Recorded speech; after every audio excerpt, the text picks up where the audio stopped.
Livro histórico de Crônicas, capítulo de número 13, versículo 1 a seguir. Nós vamos ler alguns versículos, para não ler o capítulo inteiro, porque senão perdemos o foco da pregação. Capítulo 15, capítulo 13, versículo 1. Quem encontrou, diga amém. Amém. Diz assim: E Davi teve conselho com os capitães dos milhares e dos centos e com todos os príncipes. E disse Davi a toda a congregação de Israel: Se bem vos parece, se isso vem do Senhor nosso Deus, enviemos depressa mensageiros a todos os nossos outros irmãos em todas as terras de Israel, aos sacerdotes, aos levitas, e com eles nas cidades e nos seus arredores, para que se ajuntem conosco. Versículo 3: E tornemos a trazer para nós a arca do nosso Deus, porque não a buscamos nos dias de Saul. Versículo 7: E levaram a arca de Deus sobre um carro novo, da casa de Abinadab, Uzá e Aiô guiavam o carro. Versículo 12: Naquele dia temeu Davi ao Senhor, dizendo: Como trarei a mim a arca de Deus? Capítulo 15.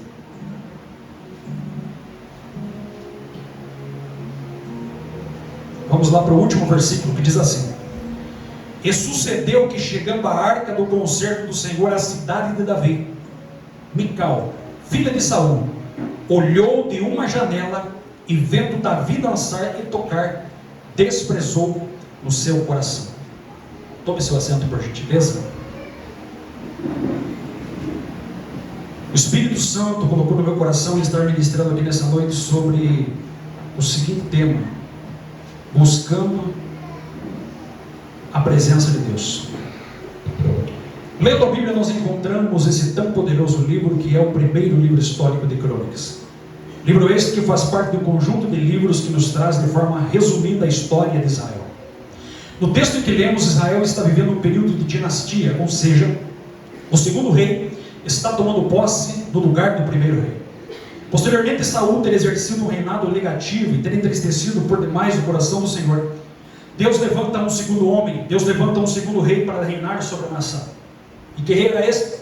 Esse rei era Davi, que depois de ter sido rejeitado, desprezado, perseguido, agora assume o trono, agora assume a coroa pela primeira vez. Nós que lemos e estudamos e meditamos nessa palavra, sabemos que esses dois reis reinaram em períodos históricos iguais. Ou seja, os dois tiveram o privilégio de reinar 40 anos cada um. Quando nós estudamos a história de um, quando nós estudamos a história de outro, nós percebemos muito bem que haviam grandes diferenças entre Saul, entre Davi, entre Saul, entre um rei e outro rei, entre um homem e outro homem. Muitas eram as diferenças entre ambos os reis, mas nós podemos resumir todas essas diferenças em uma única palavra, e a palavra é sensibilidade. Homens e mulheres que têm sensibilidade de Deus, eles desejam a presença de Deus, eles buscam a presença de Deus. Eles vêm para um culto como esse, não como espectadores, não simplesmente como observadores, mas eles vêm como adoradores, eles vêm adorando em espírito e em verdade, porque eles têm desejo de adorar e buscar a presença do Senhor. Davi, mesmo sendo humano, mesmo sendo limitado, mesmo sendo pecador, mesmo sendo um homem que errou por várias vezes, Davi não desistia de Deus. Por muitas vezes, enfrentando obstáculos para alcançar a sua chamada, ele poderia dizer: O Senhor é meu pastor e nada me faltará. Assim como o servo brama pelas correntes das águas, assim a minha alma suspira por ti, Senhor. Este era o rei Davi. Após Davi ter firmado o trono sobre todo Israel e ter conquistado a cidade de Jerusalém, Davi agora tem um sentimento, Davi agora tem uma vontade, ele tem um desejo, que é buscar a arca da aliança, a presença de Deus. Diferente de Saul, que Saul negligenciou, desprezou a arca da aliança, Davi queria começar o seu governo de forma diferente. Davi queria buscar a presença de Deus. Diz a Bíblia Sagrada, irmãos, que Davi vai reunir o povo e vai buscar a presença do Senhor, porque Davi tem o desejo de fazer algo diferente. Davi tem o desejo de buscar a presença de Deus no seu governo para ser prioridade. Ou seja, Davi estava dizendo: para mim não importa a fama, para mim não importa o status, para mim não importa a coroa, para mim não importa o palácio, para mim não importa o que o povo diz, para mim não importa o que os homens estão comentando, para mim não importa, irmão, ser aclamado pelo povo, mas para mim o que realmente importa é ter e possuir a bendita presença de Deus na minha vida. Olha aqui para mim, é muito importante você ter um bom carro, é muito importante você ter uma boa casa, é muito importante você ter bens materiais, é muito importante você ter uma empresa, é muito importante você passar no vestibular, é muito importante você conquistar bens nessa terra, mas mais importante do que isso é você buscar e desejar a presença de Deus em sua vida. Quem crê nisso, diga amém. Ou seja, Davi queria ter a presença de Deus como prioridade. Hoje em dia tem muitas pessoas que querem a presença de Deus não para ter ela para si como prioridade, mas apenas para usar a presença de Deus para alguma coisa. Você vai notar dentro da Bíblia que os filhos de Eli usaram a presença de Deus, porque eles pensaram assim: nós precisamos derrotar o inimigo. E o que foi que eles fizeram? Diz a Bíblia que eles pegaram a arca da aliança, que representava a presença de Deus, e eles foram para tentar vencer o inimigo. E o que aconteceu? Diz a Bíblia Sagrada que eles foram derrotados. Diga comigo, derrotados. Por quê? Foram derrotados porque tentaram usar a presença de Deus. Tem muita gente por aí, irmãos, que está derrotado, e tem muita gente que vai ser derrotado. Sabe por quê? Porque só quer usar da presença de Deus. Quando tem o benefício da presença, esquece da presença. É por isso que a Bíblia Sagrada vai nos mostrar para nós que Davi, além de buscar a presença de Deus para ser prioridade, a Bíblia diz que esse homem buscava a presença de Deus para fazer diferença na sua vida. Diferentemente de Saul, Saul desprezou. Saul deixou a arca da aliança parada há 40 anos. Quantos anos? 40. Saul, ao invés de colocar a arca da aliança, que é aquele objeto sagrado, que Davi entendeu, aquela caixa de madeira de cetim, revestida de ouro por dentro e por fora, com 3 objetos, irmãos, que estavam dentro: a maná do deserto, a vara de Arã que havia florescido e uma réplica da tábua da lei. Ou seja, aquela arca da aliança. Davi entendeu que aquilo ali representava a presença de Deus. Bem diferente da dispensação da graça, a qual estamos vivendo, o Espírito Santo não poderia habitar dentro de um homem nem dentro de uma mulher. Por isso é que Davi tinha esse grande desejo de buscar a presença de Deus. Por quê? Porque ele queria fazer a diferença no seu governo. Ele entendeu que para governar, ele entendeu que para fazer qualquer coisa para Deus é preciso desfrutar da presença. Para eu e você, olha aqui para mim, para nós, irmãos, ter um sucesso, e quando eu digo sucesso, ser bem sucedido, como Josué foi, como Moisés foi, como Paulo de Tarso foi, nós precisamos desfrutar da presença de Deus na nossa vida. Porque você olha que o segredo dos homens bíblicos não está naquilo que eles tinham no bolso. Pedro e João estão indo para o templo, e diz a Bíblia Sagrada que um homem paralítico vem abordar eles no caminho. Ou seja, aborda eles na entrada do templo, aquele paralítico que estava ali. E diz a Bíblia que Pedro olha para aquele homem e falou assim: não tenho ouro nem prata, mas o que eu tenho lhe dou. Em nome de Jesus de Nazaré, levanta e anda. A diferença não é porque eles eram apóstolos, a diferença não é porque eles eram pregadores, a diferença não é porque eles andavam junto com Jesus. Pelo contrário, a diferença é porque eles tinham a presença de Deus na sua vida. Eles eram cheios do Espírito Santo. Quem vai fazer a diferença nesses últimos dias, meus irmãos, não é aquele que tem um bom nome, não é aquele que tem dinheiro, não é aquele que tem fama. Quem vai fazer a diferença nos últimos dias em que nós estamos vivendo, e Deus está procurando aqui nessa noite, é aqueles que têm a presença de Deus, a presença do Espírito Santo. Porque é com a presença do Espírito Santo que nós vamos mais longe, é com a presença do Espírito Santo que nós vamos vencendo. A Bíblia diz que Estevão pregava, e quando ele pregava, olha aqui para mim, a Bíblia diz que o seu rosto brilhava como de um anjo. Por que? Não porque ele era o pregador, mas porque a presença de Deus estava na vida dele. A Bíblia Sagrada vai mostrar para nós aqui como buscar a presença de Deus. Davi chama todo o povo. Diz a história que Davi vai chamar 30 mil homens. Não eram 10, não eram 300, era 30 mil homens. Chama 30 mil homens. Manda chamar de todas as tribos: Rubem, Simeão, Judá, Levi, Isacar, Zebulon, Dan, Naftali. Você chama todos aqueles homens e diz para eles assim: vamos buscar a presença do meu Deus. Por quê? Porque a arca da aliança havia sido roubada pelos filisteus, e os filisteus devolveram a arca da aliança em cima de um carro novo, carro de boi. Diz a Bíblia que a arca da aliança foi devolvida num carro de boi e foi para a casa de um homem chamado Abinadab. Abinadab guardou a arca da aliança na casa dele. Só que ao invés de ele reverenciar a arca da aliança e entender que representava a presença de Deus, ele simplesmente encostou a arca da aliança lá. Em 20 anos que a arca da aliança, que representava a presença de Deus, ficou na casa da Abinadab, sabe o que aconteceu lá? Absolutamente nada. Porque a arca da aliança simplesmente era um objeto. Ou seja, a presença de Deus era simplesmente mais um utensílio. Para aquele homem, a presença de Deus, irmãos, era simplesmente mais um objeto sagrado. Davi se lembra que a arca da aliança está na casa daquele homem chamado Abinadab e diz: vamos até lá, Kiriat Jearim, vamos buscar. Diz a Bíblia então que eles foram buscar, pegaram novamente um carro novo, uma carroça, carro do filisteu, e vão até lá na casa de Abinadab pegar a arca da aliança. A Bíblia diz que Davi se prepara, ele se prepara como rei. Imagina que ele coloca um manto de rei bem bonito, imagina que ele coloca uma coroa bonita, imagina que ele coloca um cetro de rei bonito. Imagina que alguém pergunta para ele: onde é que o senhor vai, excelentíssimo rei? Eu vou buscar a arca da aliança, a presença do meu Deus. Diz a Bíblia então que eles colocam a arca sobre um carro novo. Uzá e Aiô, dois homens que eram levitas, porém não eram coatitas, não tinham direito de tocar na arca. Diz a Bíblia que eles vão à frente, segurando a arca da aliança, e eles vão dançando, eles vão bailando. Diz a Bíblia, irmãos, que eles vão festejando, celebrando.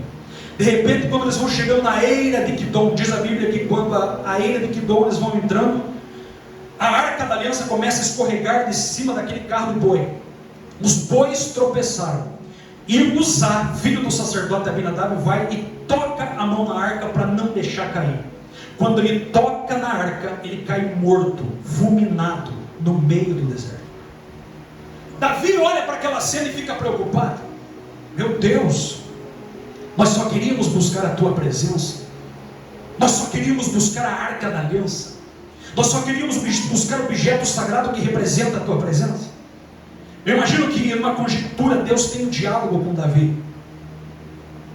Davi fica 3 meses chorando, 3 meses chorando, se lamentando: Senhor, o que foi que nós fizemos de errado? Aonde foi que nós erramos?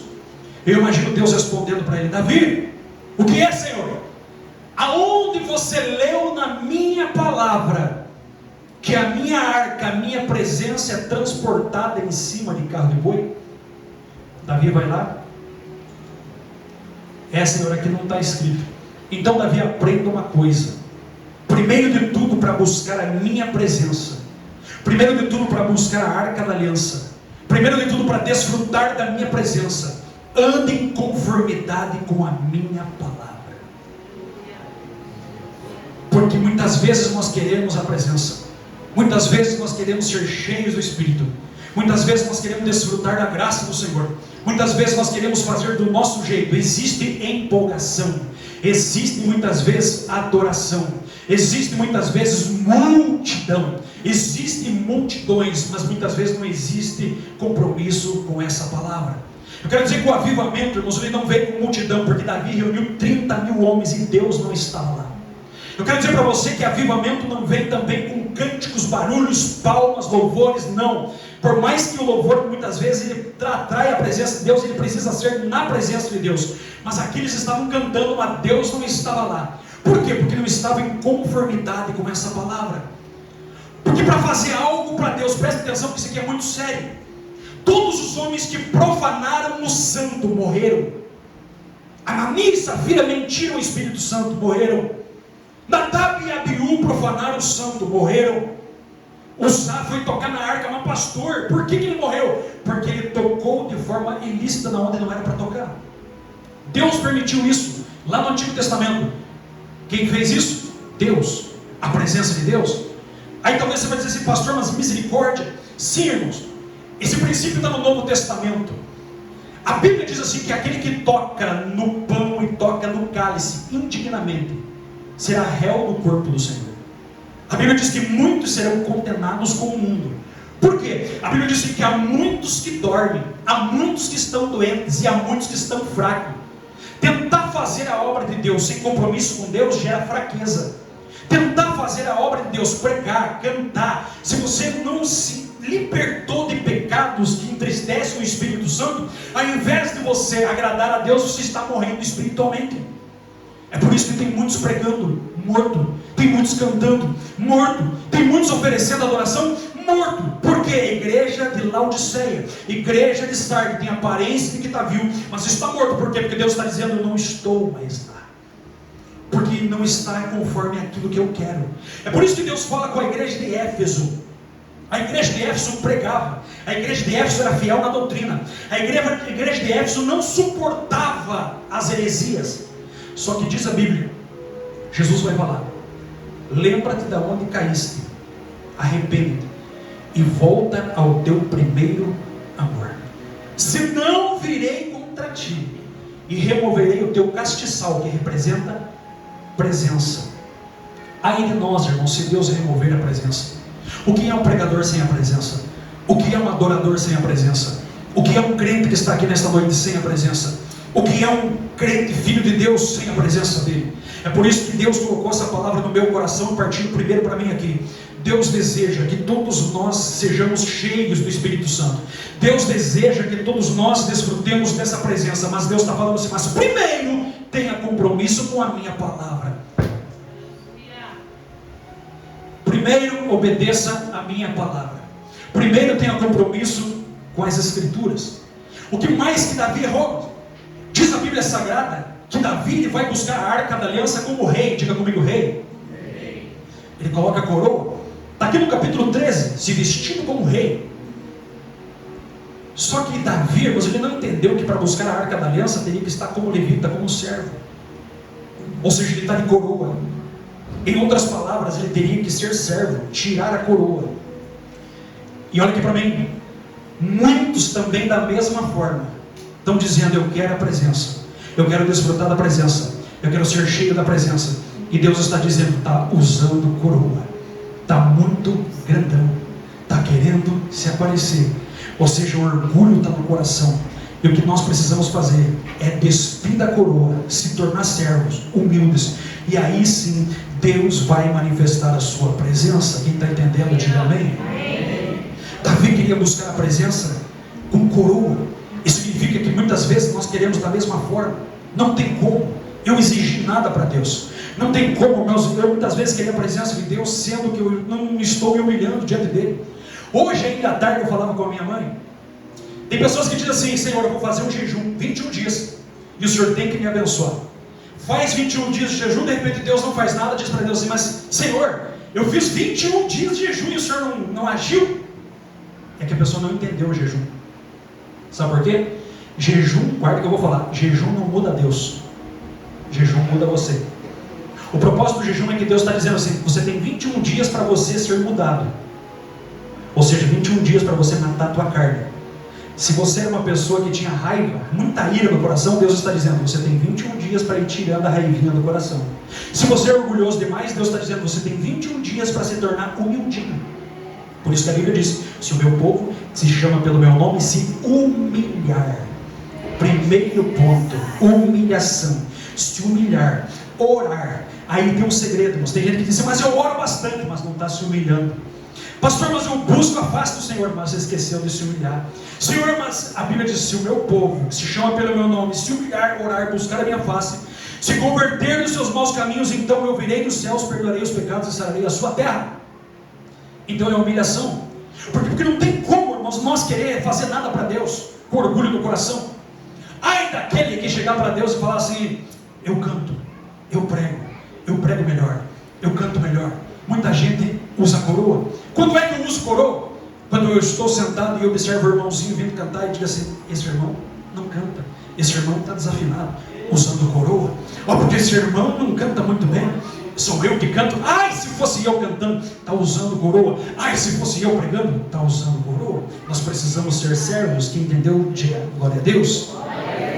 A Bíblia diz nesse texto bíblico aqui, meus irmãos, nos faz entender que Davi, a Bíblia Sagrada diz que Davi, ele não prepara o lugar para a arca da aliança. Imagine Davi, pega a arca da aliança da casa de Abinadab, que estão levando sobre o carro de boi, e a arca está indo sem propósito. Ou seja, onde que nós vamos deixar essa arca? Imagine que Deus fala para Davi: Davi, aonde é que você vai deixar a minha presença? no sereno, no relento, porque não tinha templo, não tinha uma tenda armada. Davi ia deixar a arca da aliança mais uma vez em alguma casa. E aqui tem uma lição para nós, é que muitas vezes nós queremos buscar a presença de Deus, só que não queremos arrumar o templo antes. Vou repetir, queremos a presença, mas não queremos arrumar o templo. Pastor, quem que é o templo? 1 Coríntios 3,16. Eu e você somos templos do Espírito Santo. Significa que nós, se queremos buscar a presença de Deus, nós precisamos estar com o templo arrumado. Quando irmãos, que eu estou com o templo desarrumado? Quando eu não consigo, irmã Helena, olhar para a irmã e cumprimentar com a paz do Senhor, templo desarrumado. Quando eu digo assim, eu não suporto a cara daquele fulano, templo desarrumado. Quando eu digo muitas vezes assim no meu coração, porque eu não suporto e odeio fulano de tal, templo desarrumado. O Senhor está dizendo, primeiro arruma o templo, depois vem a presença. Eu sei que essa mensagem aqui parece um pouco dura, irmãos, mas ela é para mim, ela é para você, para todos nós que estamos aqui nesta noite. E nós precisamos arrumar o nosso templo para o Senhor, porque muitas vezes nós queremos buscar a Deus de qualquer jeito, e o Espírito Santo, Ele é Espírito Santo, não é de qualquer forma. Por que existem cultos gelados? Porque nós passamos o dia inteiro alimentando o templo, a tarde inteira, com coisas da carne, e chegamos na igreja e falamos, Senhor, cadê a tua presença? E Deus está dizendo, templo desarrumado.